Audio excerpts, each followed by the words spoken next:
The great chamber of the Zylosian conclave hummed with a tension that was almost a physical presence, a low thrum that vibrated through the polished obsidian floor and up into the crystalline spires that held the vaulted, star-strewn ceiling aloft. Here, in the heart of a civilization that had mastered gravitational engineering before the ancestors of many assembled species had even conceived of fire, the masters of the known galactic arm gathered in a state of quiet, simmering panic. Light from the captured star at the chamber's core refracted through the delegates' varied forms, casting a kaleidoscope of shadows that danced and merged like worried spirits. There were the Cathar, insectoid beings whose carapaces shimmered with oily iridescence, their multifaceted eyes unblinking as they processed the streams of data flowing into their neural interfaces. Beside them floated the gelatinous hegemony of Pithal amorphous beings contained within shimmering fields of force, their internal bioluminescence shifting from placid blues to agitated reds. And presiding over them all, from a throne carved of a single, flawless diamond, was the Zylosian Elder, a being of pure energy contained within a vaguely humanoid shell of woven light, its form serene and ancient, yet its presence radiating an anxiety that touched all corners of the vast hall. The subject of their disquiet was a single, newly discovered species, a race of bipedal mammals from a dense, waterlogged world in a forgotten spiral arm of the galaxy. They called themselves humans, a soft, unassuming sound that belied the chaos they had sown in the conclave's meticulously ordered reality. For cycles, the conclave had observed them from a safe and silent distance, cataloging their primitive broadcasts, their petty internal conflicts, and their slow, clumsy expansion into their own star system. They were deemed pre-spaceflight, a species of little consequence, destined to either self-immolate in their own planetary cradle or to be gently uplifted into the galactic community in a few millennia, once they had matured beyond their volatile adolescence. The conclave had seen countless such species rise and fall, their stories mere footnotes in the grand, unending history of the galaxy. Humanity was supposed to be no different. But then the ship had appeared. It had not torn through hyperspace with the elegant, silent grace of a Zylosian star skimmer, nor had it lumbered into being through a brute force wormhole like the dreadnoughts of the Cathar war fleets. It had simply arrived. One moment, the deep space sensor arrays monitoring the edge of conclave territory had shown nothing but the cold, empty void. The next, the human vessel was there, a silent, solitary ghost hanging in the interstellar darkness. It was an object of such crude and archaic design that the initial sensor readings were dismissed as a malfunction, a ghost in the machine. The ship was a jagged, asymmetrical beast of dark, non-reflective metal, scarred and pitted with what looked like millennia of micrometeoroid impacts. Its lines were brutal, functional, and utterly devoid of the aesthetic sensibilities that even the most warlike species in the conclave incorporated into their starships. It was a relic, a piece of spacefaring history from an era long past, a museum piece that had somehow wandered into the present day. The conclave's initial reaction had been one of mild amusement, then puzzlement, and finally, a growing, gnawing unease. The ship did not respond to any hails on any frequency. It emitted no energy signature that their advanced sensors could recognize. It was, for all intents and purposes, a dead thing, a derelict adrift on the cosmic tides. Yet, it moved with a purpose that belied its silent, inert state. It maintained a perfect, unwavering trajectory towards the heart of the conclave's territory, a course that would take it directly past their most heavily fortified star systems and towards their core worlds. The laughter that had initially echoed through the data streams of the assembled delegates had long since died away, replaced by a cold, prickling fear. What was this vessel? Was it a scout? A probe? A weapon of some kind? A Trojan horse sent by a species far more advanced and far more cunning than their primitive broadcasts had led them to believe. The Zylosian Elder, its form a steady, unwavering pillar of light, finally broke the suffocating silence. Its voice was not a sound, but a resonance, a wave of thought and meaning that washed over every delegate in the chamber.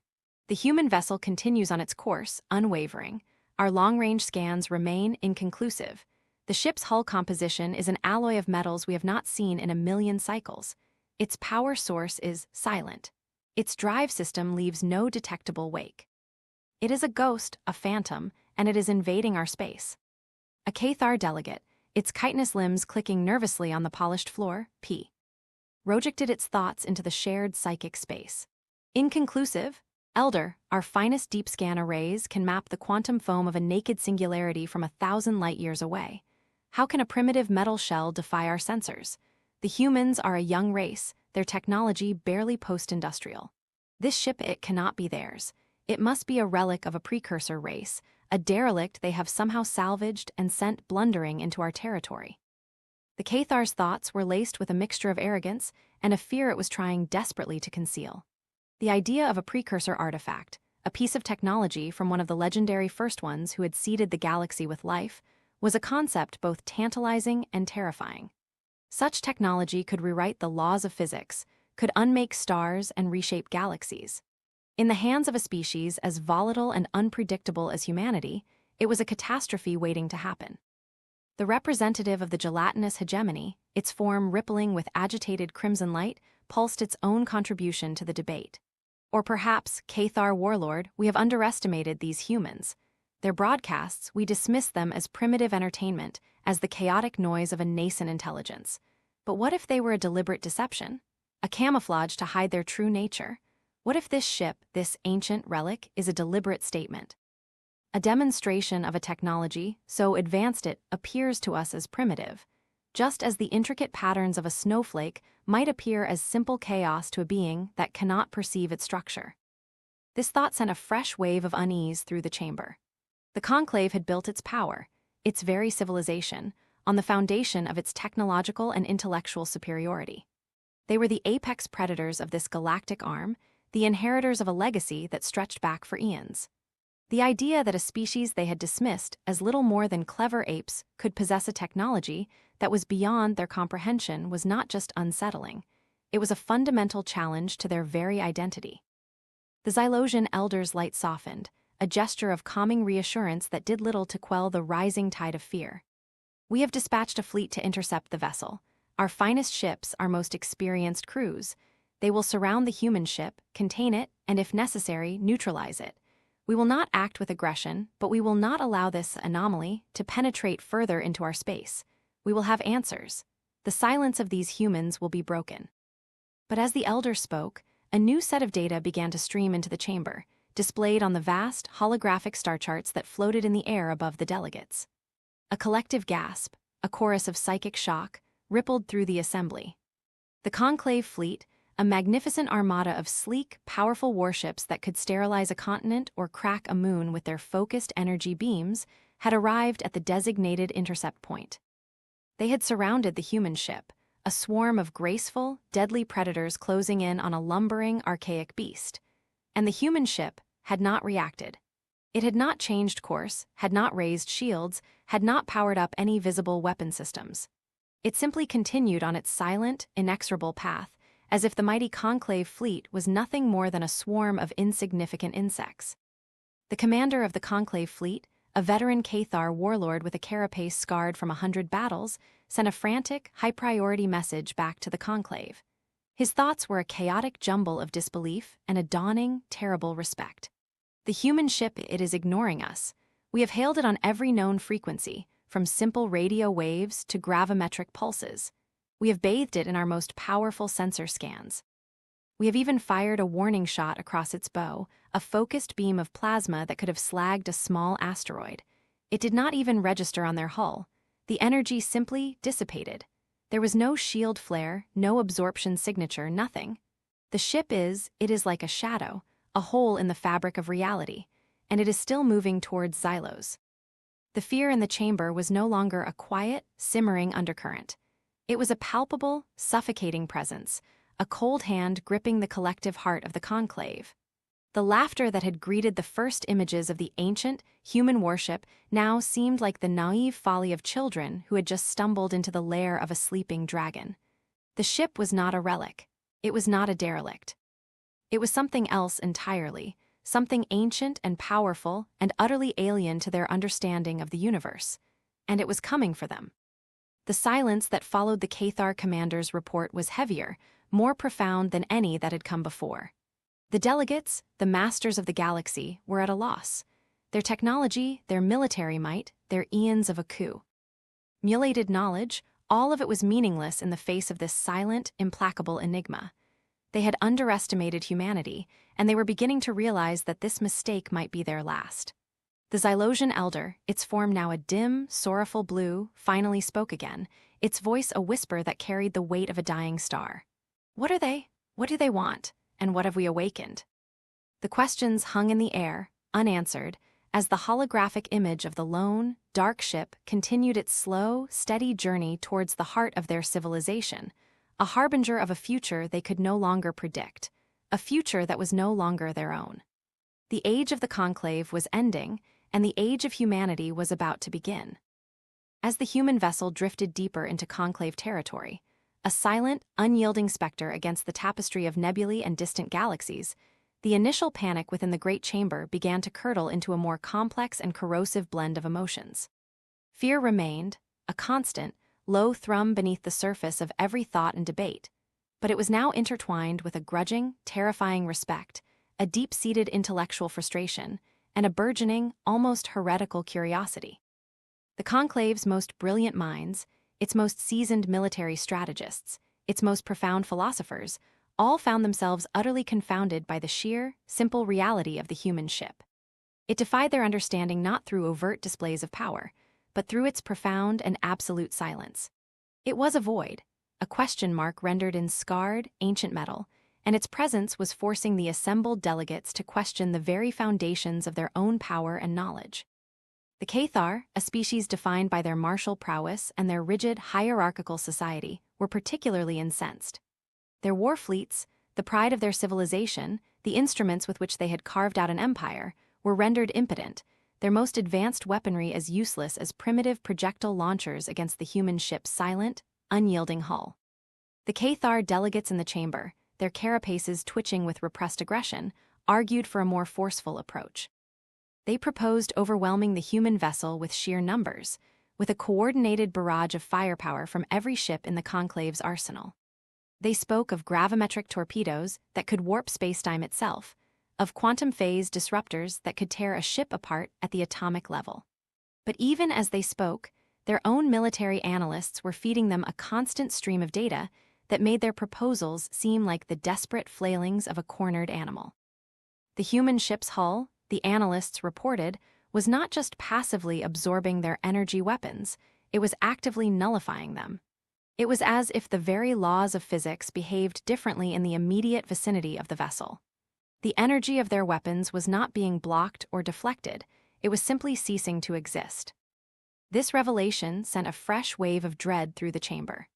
A technology that could selectively rewrite the laws of physics, even on a localized scale, was a power that the conclave had only theorized about, a concept relegated to the realm of myth and legend, a power attributed only to the long-vanished first ones. To see it wielded by a species they had dismissed as primitives was a cognitive dissonance so profound that it bordered on madness. The gelatinous hegemony, ever the pragmatists and philosophers of the conclave, took a different approach.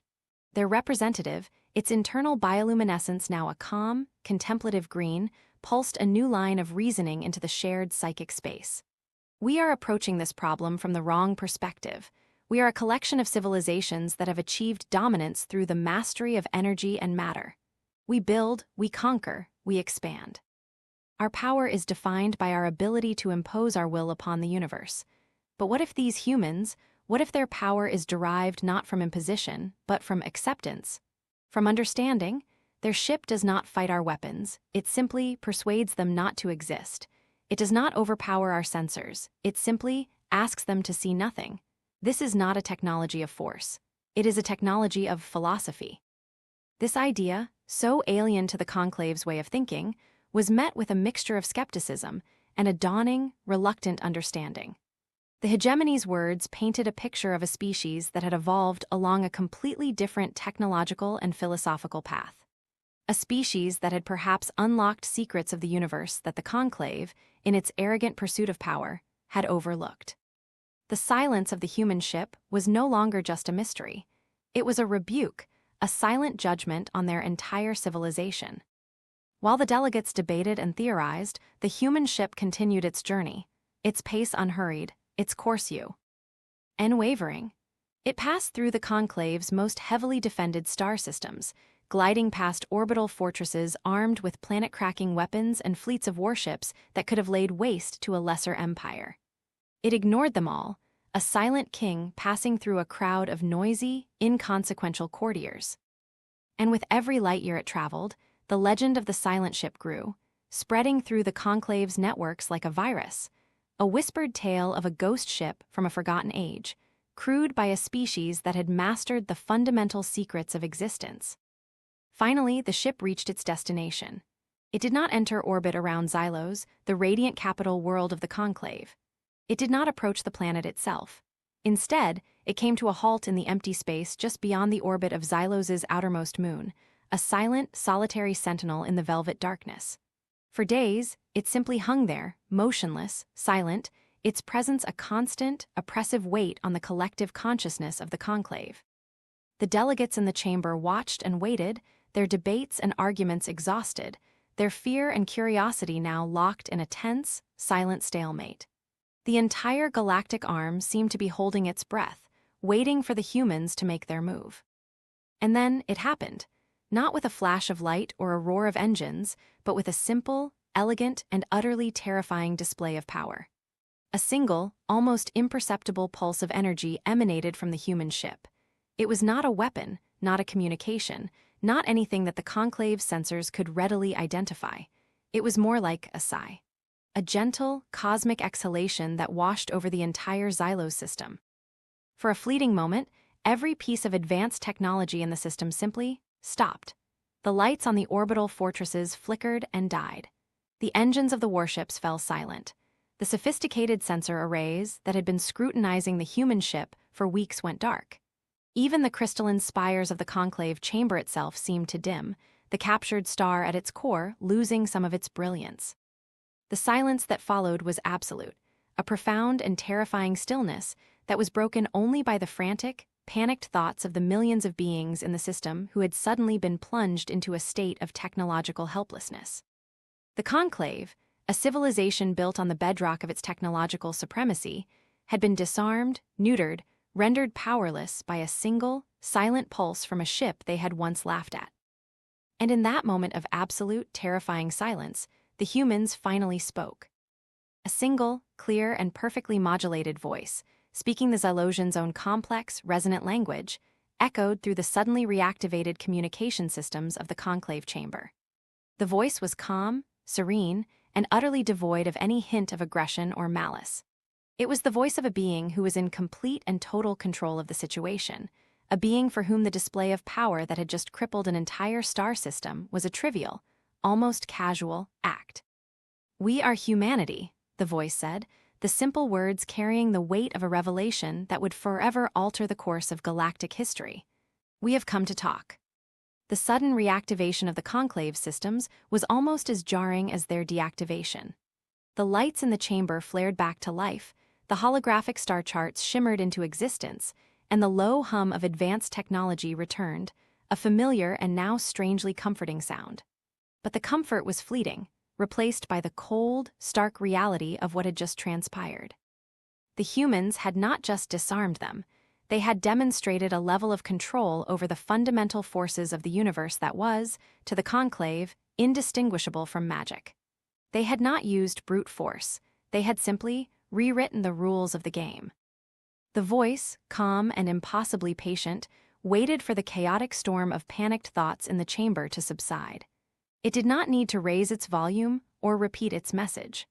The silence that followed its simple declaration was more profound than any command, a testament to the absolute authority it had so effortlessly established. The Xylosian elder, its form flickering with a mixture of awe and trepidation, was the first to find its voice, its resonant thoughts tinged with a humility that had been absent for millennia. You are humanity," the elder projected, the question laced with a disbelief that bordered on the reverential.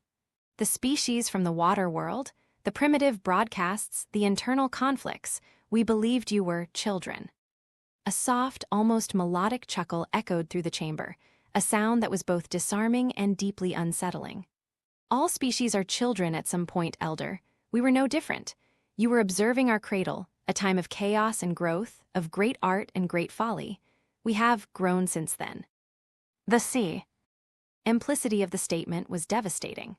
The conclave had been observing a historical record, a ghost of humanity's past, while the real humanity had been evolving, maturing, and advancing in ways they could not even begin to comprehend. The ancient warship was not a relic of their past, but a product of their present, a present that was so far advanced from the conclave's own that it appeared almost timeless. A Cathar delegate, its earlier aggression now replaced by a wary, almost fearful respect, posed the next question. This ship, its technology, it is unlike anything we have ever encountered. It does not seem to be built, so much as grown. Its hull, it seems to be a single, seamless molecule, and its power source, our sensors detect nothing. It is as if it draws its energy from the vacuum of space itself. A keen observation, Warlord, the human voice replied, a hint of what might have been approval in its tone. Our ships are not machines in the way you understand them. They are symbiotic organisms, a union of biological and quantum engineering. The hull adapts, it learns, it heals. The power source is not a reactor, but of a resonance. We do not consume energy, we borrow it from the universe, and we return it when we are done. We have learned that the universe is not a resource to be exploited, but a partner to be respected. This philosophy, this way of thinking, was a revelation to the conclave. Their entire history, their entire technological development had been a story of conquest, of bending the universe to their will. They had strip-mined worlds, ignited stars, and rearranged solar systems to suit their needs. The humans, it seemed, had taken a different path. A path of harmony, of understanding, of a deep and profound connection to the cosmos that the conclave, in its arrogance, had never even considered. The gelatinous hegemony's representative, its form a placid, shimmering blue, pulsed a question that cut to the heart of the matter. Why have you come here? Why now? You have hidden from us for so long. Why reveal yourselves in this manner, with this demonstration of power? The human voice grew more serious, the light, melodic tone replaced by a note of solemn gravity. We did not come to intimidate you. We did not come to conquer you. We came because you are in danger, all of you. This entire arm of the galaxy is facing a threat that you are not prepared for, a threat that you cannot even perceive. We came to warn you, and we needed to ensure that you would listen. The chamber fell silent once more, but this time it was not a silence of fear, but of rapt, absolute attention. The humans' words had shifted the entire dynamic of the encounter. They were not invaders, they were not conquerors, they were messengers, harbingers of a doom that the conclave, in all its wisdom and power, had failed to detect. A threat, the Xylosian elder asked, its voice a whisper. What kind of threat? Our long-range sensors have detected nothing. The galaxy is at peace. The threat is not from this galaxy, the human voice replied, the words landing with the force of a physical blow. It is coming from the void between the galaxies, a darkness that is older than the stars themselves. It is not a fleet of ships, not an army of soldiers. It is a silence, a creeping, expanding void that extinguishes everything it touches. Stars, planets, life, all of it simply ceases to be.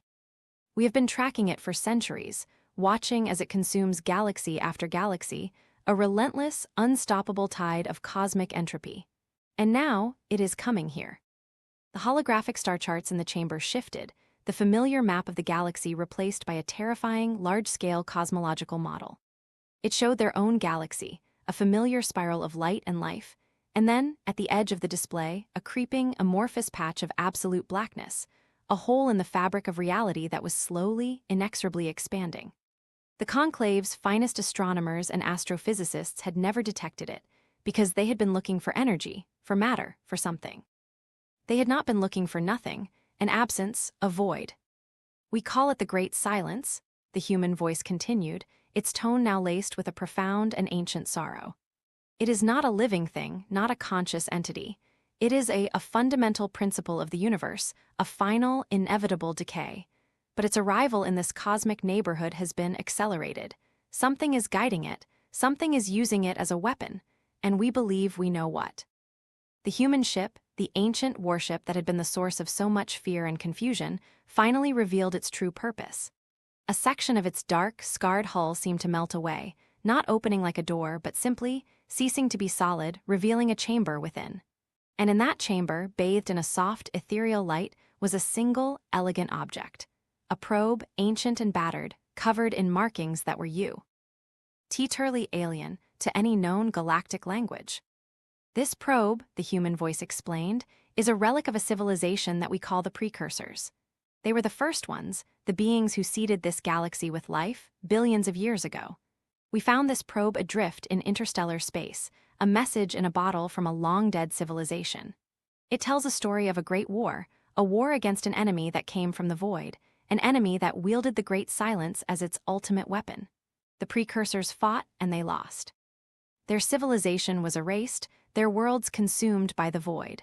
But before they fell, they sent out these probes, a final, desperate warning to their children, to the life they had created. A warning that we, humanity, are now passing on to you. The delegates of the conclave, the proud, powerful masters of the galaxy, could only stare in stunned, silent awe. The history of their universe, the very story of their own existence, had just been rewritten. They were not the first, not the most powerful, not the masters of their own destiny. They were the children of a fallen civilization, living on borrowed time, on the cusp of a war that had been raging since the dawn of creation. And the humans, the strange, unpredictable, and impossibly advanced species from a forgotten corner of the galaxy, they were not their enemies. They were their long-lost siblings, their fellow inheritors of a terrible legacy. And in this shared, terrifying new reality, they were their only hope. The laughter had died long ago. The fear was now a shared burden. And in the face of a common, cosmic enemy, the age of division was over. The age of unity, of a desperate, last-ditch alliance between the old and the new, between the masters of matter and the masters of philosophy, was about to begin. The universe was far older, far larger, and far more terrifying than they had ever imagined. And their journey into that vast, dark unknown had only just begun. The revelations settled upon the conclave chamber, not like a sudden shock, but like the slow, crushing weight of a geological age. The delegates, beings who had commanded fleets and governed star systems, were rendered small and insignificant by the sheer, overwhelming scale of the truth that the humans had unveiled. The political squabbles, the territorial disputes, the millennia of carefully cultivated rivalries and alliances. All of it seemed like the petty games of children in the face of an existential threat that could extinguish galaxies. The holographic display of the Great Silence, the creeping patch of absolute nothingness, was a stark and terrifying reminder of their own mortality, of the fragility of their civilizations, of the thin, precious veil of light and life that they had taken for granted. For a long time, the only sound in the chamber was the soft, almost imperceptible hum of the reactivated systems, a sound that now seemed less like a symbol of their power and more like the faint, fragile heartbeat of a civilization on the brink of annihilation. The human voice, having delivered its devastating message, fell silent, allowing the full weight of its words to sink in. It was a calculated and deeply effective move, a demonstration not of power, but of a profound understanding of psychology. The humans knew that the conclave needed time to process, to grieve for the comfortable, predictable universe they had lost, and to begin to accept the terrifying, uncertain future that now lay before them. The Xylosian elder, its form a dim, sorrowful violet, was the first to break the silence. Its resonant voice, once a symbol of unwavering authority, was now filled with a deep and profound weariness. We did not know. In all our millennia of exploration, of study, we never looked beyond the light. We never conceived of an enemy that was not a presence but an absence. It is not a failing to be blind to that which you have no context to perceive, the human voice replied, its tone now gentle, almost sympathetic. Your civilizations have evolved within this galaxy, within this cradle of light. Your science, your philosophy, your very biology are all predicated on the existence of matter and energy. The Great Silence is a concept that is fundamentally alien to your way of thinking. We were fortunate. Our own evolution was different. Our home world, with its deep oceans and its dark nights, taught us to respect the darkness as much as the light. Our philosophers learned to find meaning not just in what is, but in what is not. It was a philosophical inclination that, in time, led to a scientific breakthrough, the ability to perceive and interact with the absence of reality, with the quantum foam of nothingness itself. This explanation, delivered with the calm, patient tone of a teacher explaining a complex concept to a group of students, only served to deepen the conclave's sense of awe and inadequacy. The humans had not just developed a new technology, they had developed a new way of seeing the universe, a new way of understanding reality itself. Their ancient warship, the vessel that had so terrified and confounded them, was not just a piece of hardware. It was the physical manifestation of a philosophy that had prepared them for a threat that the conclave could not even comprehend. The Cathar delegate, its warrior pride now completely subsumed by a grim, pragmatic sense of duty, addressed the human voice with a newfound humility. You said that something is guiding the great silence, using it as a weapon. What is this enemy? Do they have a name? We do not know their name, the human replied, a note of cold, hard resolve entering its voice. The precursor probe refers to them only as the shadows that dwell in the void. They are a species, or perhaps a collective of species, that evolved not in the light of a galaxy, but in the cold, dark emptiness between them. They do not build with matter, they build with absence. They do not conquer with force, they conquer with entropy. They are the antithesis of everything that we, the children of the light, represent. They are the universal principle of decay given sentience and malice. The gelatinous hegemony's representative, its form now a swirling mix of somber blues and determined purples, posed the most important question of all. You came to warn us, but do you have a plan? Can this enemy be fought? Can the great silence be stopped? The human voice paused for a long moment, a silence that was far more unnerving than any of its previous pronouncements. When it spoke again, its voice was stripped of all its earlier calm, all its patient wisdom. It was the voice of a soldier, a veteran of a war that had been raging for longer than the conclave had existed. It cannot be stopped, not in the way you would understand a war. You cannot shoot a hole in nothingness. You cannot bomb an absence. The great silence is not an army to be defeated. It is a fundamental truth of the universe to be navigated. We have not been fighting a war of conquest. We have been fighting a war of preservation. We have spent centuries learning how to shield worlds, how to create pockets of stable reality that can resist the encroaching void. We have learned how to sing a song of existence that is louder than the whisper of entropy. And this ship, the human continued, the image of the dark, scarred vessel once again dominating the holographic display, is not a warship, not in the way you think of one. It is an ark, a lifeboat, and it is also a tuning fork. It is designed to find other voices in the darkness, other species who have the potential to learn the song of existence. We came here not to lead you into battle, but to teach you how to sing. The sheer, poetic beauty of the statement, combined with the terrifying, almost incomprehensible nature of the concepts it described, left the conclave delegates speechless. They had been prepared for a war of ships and weapons, a conflict they could understand and perhaps even win. But this was a war for the very soul of the universe. A war fought not with energy beams and plasma torpedoes, but with philosophy and understanding, with the very act of existing in the face of an all-consuming nothingness. We have much to learn, the Xylosian elder said, its voice filled with a newfound sense of purpose. And we have little time. The great silence, how long do we have before it reaches our worlds? The holographic star chart shifted again, a red line of demarcation appearing at the edge of the encroaching darkness. At its current rate of expansion, it will reach the outer systems of the conclave in less than one of your standard cycles. But its progress is not linear. It learns, it adapts, and the presence of your densely populated, high-energy civilization will draw it in, like a beacon in the darkness. You have far less time than you think. The urgency of the situation was a cold, clarifying shock. The age of debate and deliberation was over. The time for action was now. The conclave, a political entity that had been defined by its caution, its bureaucracy, and its endless internal squabbles, was now faced with a choice: unite and learn, or cling to their old ways and be erased from existence. It was a choice that was no choice at all. We will learn, the Xylosian elder declared, its voice ringing with a newfound authority, an authority born not of power, but of a shared and desperate purpose. Humanity has extended a hand of friendship, of guidance in our darkest hour. We will accept it.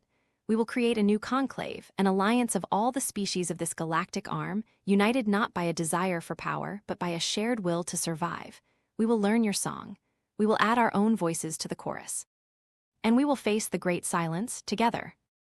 A chorus of assent, a wave of shared thought and emotion, rippled through the chamber. Cathar, gelatinous hegemon.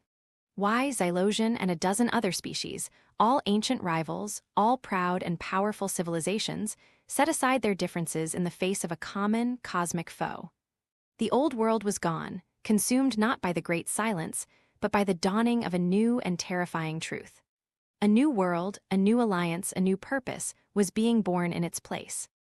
The human voice, its mission accomplished, spoke one last time, its tone now warm, welcoming, the voice of a long-lost brother who had finally come home. We are humanity, and we are not alone anymore. As the first joint fleets of the newly formed Galactic Alliance began to assemble in the void around Xylos, a strange and wonderful new reality began to dawn. The human ship, no longer a specter of fear and mystery, became a beacon of hope and a center of learning. Its silent, enigmatic crew, who never once revealed their physical forms, communicated through their calm, patient voice, a conduit of knowledge that flowed freely to all who were willing to learn. The conclave's brightest minds, its most brilliant scientists and engineers, were granted access to the human vessel, not to its physical confines, but to its data streams, its philosophical constructs, its unique and profound understanding of the universe. They learned that the humans had long ago transcended the need for individual, physical bodies, that they existed as a collective consciousness, a unified mind that inhabited their symbiotic living ships. They were a species that had become one with their technology, their philosophy, and their environment. They were the next stage of evolution, a form of life that the conclave had never even imagined. The Alliance began to build its own versions of the human ships, not by copying their design, but by learning their underlying principles. They learned to grow their ships, not to manufacture them. They learned to power them with the resonance of the universe, not with the brute force of matter-energy conversion. They learned to build shields that were not walls of energy, but conceptual barriers, philosophical arguments against the encroaching void. They were not just building new ships. They were building a new civilization, a new way of being, a new hope for the future. And as they worked, as they learned, as they prepared for the coming darkness, the human ship revealed one final and most profound secret. It was a secret that was not contained in its data banks, but in its very essence, in the ancient, scarred hull that had so long defied their understanding. A team of Xylosian and Cathar scientists, working in close collaboration with the human consciousness, was conducting a deep, resonant scan of the ship's hull, trying to understand the principles of its adaptive, self-healing nature. They were not using their old, brute force sensors, but a new, more subtle form of analysis, a technique they had learned from the humans, a way of listening to the story of the ship's existence. And as they listened, they heard something unexpected. Faint, almost imperceptible, buried deep within the quantum structure of the hull was a signal. It was not a communication, not a data stream, not anything that could be easily deciphered. It was a song, an ancient, complex, and impossibly beautiful melody that seemed to resonate with the very fabric of spacetime. They presented their findings to the human consciousness, their thoughts a jumble of excitement and confusion. The human voice, when it responded, was filled with a sense of awe and reverence that they had never heard before. "You have found it," the voice said, a note of triumph in its tone. "The thing we have been searching for longer than your civilizations have existed, the reason we built this ship, the reason we came to this galaxy." "What is it?" the Xylosian elder asked, its light pulsing with anticipation. "What is this signal?" "It is the legacy of the precursors," the human voice explained. "Their final, greatest gift. Before they were consumed by the great silence, they did not just send out a warning. They sent out a seed. A piece of their own consciousness, a fragment of their own existence, encoded into a song that could survive the end of the universe itself. They embedded this song into the very structure of the probes they sent out, a final, desperate hope that one of their children would one day be advanced enough to hear it. And this ship," the elder whispered, the implication of the human's words dawning on it. "This ship," the human confirmed, "was grown from the very same material as the precursor probe we found. Its hull is not just a shield against the void, it is a musical instrument, an antenna, a resonant chamber designed for one purpose, to find and amplify that ancient song. We did not come here just to warn you. We came here because this galaxy, this specific region of space, is where the song is strongest. It is where the precursors made their last stand. It is where they. Our final message is waiting to be heard. The holographic display in the chamber shifted one last time. The image of the great silence of the encroaching darkness remained. But now, overlaid upon it was a new image, a complex, beautiful, and intricate wave pattern, the visual representation of the precursor's song. And the pattern was not static. It was moving, it was changing, it was pointing. It was indicating a single, empty point in the void between galaxies, a point deep within the heart of the great silence itself. The song is a map, the human voice said, its tone now filled with a sense of infinite, boundless hope. It is a map to a place beyond the void, a place that the precursors created before they fell, a sanctuary, a new beginning, a universe that is immune to the great silence. They did not just leave us a warning. They left us a way out.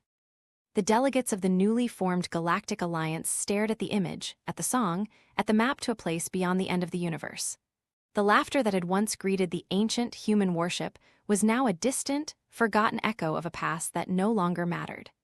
The fear of the great silence, while still a potent and terrible reality, was now tempered by a new and powerful emotion: hope. The war for survival was not over. The darkness was still coming. But now they had a destination.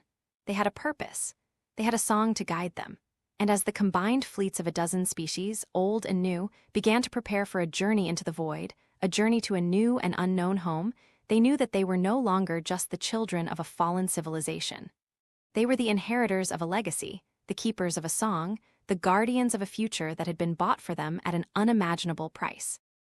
The universe was vast and dark and full of terrors, but it was also full of wonders, of mysteries, and of a hope that could, if they were brave enough to follow it, lead them to a new dawn, a new creation, a new and final home among the stars. The journey would be long and the darkness would be deep. But for the first time in a very long time, they were not afraid. They were ready. They were united. And they were going home.